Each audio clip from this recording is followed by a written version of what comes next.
سنو کہ عالموں کا مرتبہ بہت بلند ہے، یہ وارث رسول ہے، وفا بہت بلند ہے۔ سنو کہ عالموں کا مشہور معروف عالم دین، بہت بڑی صلاحیت کے مالک جناب حضرت مولانا مفتی شفیق احمد صاحب سے میں گزارش کرتا ہوں کہ وہ تشریف لائیں اور 10 سے 15 منٹ میں آپ اپنی بات کو ہم سامعین کرام کے سامنے رکھیں۔ میں اس شعر کے ساتھ ان کو بلاتا ہوں کہ مہ تابا تو کرنے ڈالتا ہے ذرے ذرے پر، سورج جو ہے سب کو چمکاتا ہے، اسی کو میں نے اپنے شعر میں کہنے کی کوشش کی ہے کہ مہ تابا تو کرنے ڈالتا ہے ذرے ذرے پر، چمک جاتا ہے جس میں نور استعداد ہوتا ہے، اور کمال عاشقی ہر شخص کو حاصل نہیں ہوتی، ہزاروں میں کوئی مجنون تو کوئی فرہاد ہوتا ہے، ہزاروں میں کوئی مجنون تو کوئی فرہاد ہوتا ہے۔ مفتی شفیق صاحب تشریف لائیں اور ہم سامعین کرام کے سامنے قرآن و حدیث کی روشنی میں بالخصوص جو ہماری ماں بہنیں تشریف لائی ہیں ان کے حق میں آپ 10-15 منٹ کچھ بیان کریں۔ اس کے بعد السلام علیکم ورحمۃ اللہ وبرکاتہ۔ وعلیکم السلام ورحمۃ اللہ وبرکاتہ۔ سلام جب کیا جائے گا تو تھوڑا سا آپ بلند آواز سے جواب دیجیے، چلا پتہ چلے مقرر کو جو کہنے والا ہے کہ آپ لوگ سن رہے ہیں، اس لیے جواب بہترین انداز میں دینا چاہیے۔ الحمد لله نحمده ونستعينه ونستغفره ونؤمن به ونتوكل عليه ونعوذ بالله من شرور أنفسنا ومن سيئات أعمالنا، من يهده الله فلا مضل له ومن يضلله فلا هادي له، ونشهد أن لا إله إلا الله وحده لا شريك له، ونشهد أن محمدا عبده ورسوله، أما بعد رب اشرح لي صدري ويسر لي أمري واحلل عقدة من لساني يفقهوا قولي، ربي زدني علما ربي زدني علما ربي زدني علما۔ میرے محترم بزرگوں، دوستو، دور دراز سے تشریف لائے ہوئے مہمان کرام اور اسٹیج پر بیٹھے ہوئے علماء کرام، میں اپنے استاذ محترم جناب مفتی ظہور احمد صاحب نعمانی دامت برکاتہم العالیہ کا شکر گزار ہوں کہ انہوں نے مجھے اس اسٹیج پر کچھ واعظ و نصیحت کرنے کے لیے موقع فراہم فرمایا۔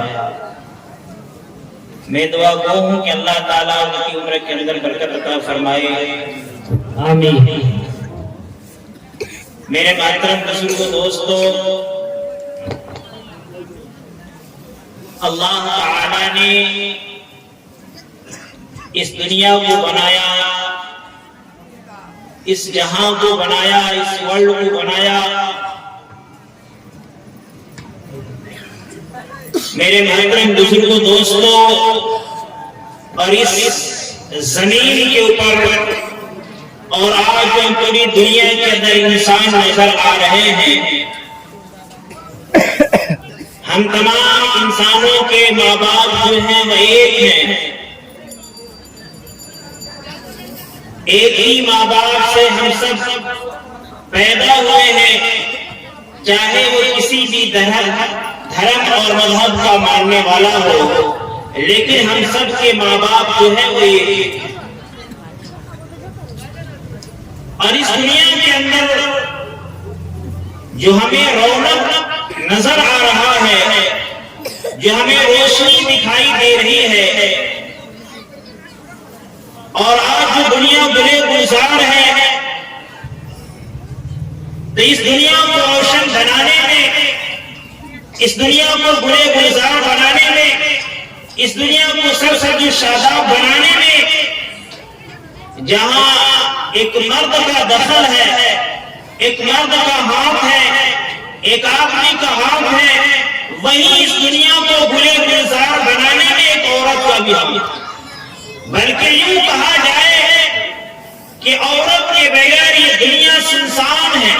ایک سنسان جنگل سا ہے.